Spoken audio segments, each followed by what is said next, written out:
Steel plant కోసం అడిగితే మీద పడిపోయి రెక్కేస్తావా? సమాధానం కదా అడిగారు. ఈ ప్రాంత ప్రజలు ఏమనుకుంటున్నారా కదా అడిగారు. జర్నలిస్ట్ మీద ఫైర్ అయిపోయి ఇంటికి వచ్చి చెప్పాలని చెవిలో చెప్పాలా? ఎస్, ఇక్కడ ఈరోజు ఇబ్బందులు ఉన్నాయి స్టీల్ ప్లాంట్ కార్మికులకి.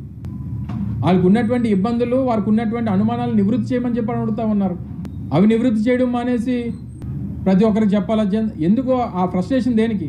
మీ ఫ్రస్ట్రేషన్ చూస్తే మీరు డెఫినెట్గా దాన్ని ఏదో చేయబోతున్నారు అనేటువంటిది అర్థమవుతా ఉంది. ఇది వైట్ ఎలిఫెంట్, దీన్ని ఎలా పోషించమంటారా? మొదటి నుంచి కూటమి ప్రభుత్వం, గతంలో భారతీయ జనతా పార్టీ కానీ, వీరు ప్రభుత్వం వచ్చిన తర్వాత వీరు కూటమి ప్రభుత్వం కానీ, వీళ్ళు ఏంటంటే అప్పుల్ని, ప్రతి సంస్థకి అప్పులు అనేటువంటి సహజం, అప్పులనేమో నష్టాల కింద చూపించి, ఇది నష్టాల్లో ఉన్నటువంటి ప్లాంట్ కింద చిత్రీకరించి, ఉన్నటువంటి కార్మికుల మీద లేనిపోయినటువంటి ఆరోపణలు చేసి, ఇన్ని సంవత్సరాలు కార్మికులు పనిచేయకపోతే 35-40 సంవత్సరాల నుంచి ఎలా నడుస్తుంది ప్లాంట్? అనేక సంవత్సరాలు ఎలా లాభాలు ఆర్జించింది? నిన్న ఒక సర్క్యులర్ ఇచ్చారు, హెచ్ఆర్ డిపార్ట్మెంట్ నుంచి ఒక సర్క్యులర్. ఇక నుంచేనట నవంబర్ నుంచి వీళ్ళు చేసినటువంటి పనికి వచ్చినటువంటి ప్రోడక్ట్కి బేస్ చేసుకొని జీతాలు ఇస్తారంట. ఎక్కడన్నా ఉందండి?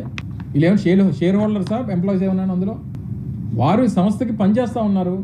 వారు పనిచేసినటువంటి దానికి ఎన్ని గంటలు అయితే పనిచేస్తున్నారో యాక్ట్ ప్రకారం వారికి ఉన్నటువంటి శాలరీస్ని మీరు ఇష్యూ చేయాలి. కానీ మేము ఇచ్చినటువంటి టార్గెట్ల ప్రకారం చేస్తేనే మీకు జీతాలు ఇస్తాం, ఇది ఎక్కడి నుంచి కొత్తగా వచ్చింది? ఇది దేశంలో ఉన్నటువంటి అన్ని ప్లాంట్లకి ఇలాగే చేస్తున్నారా? లేదా గతంలో ఎప్పుడన్నా లాభాలు వచ్చినప్పుడు పోనీ ఇలాగే కార్మికులకి ఏమన్నా ఈ లాభాలన్నింటినీ కూడా ఇదే రేషనలైజేషన్ పద్ధతిలో అందరికీ పనిచేశారా? దాదాపు 5,500 మంది కాంట్రాక్ట్ కార్మికులు, 2,000 మంది విఆర్ఎస్ ఎంప్లాయీస్, గడిచినటువంటి సంవత్సరాల కాలంగా రిటైర్ అయిపోయినటువంటి వారు ఒక 1,500-2,000 మంది.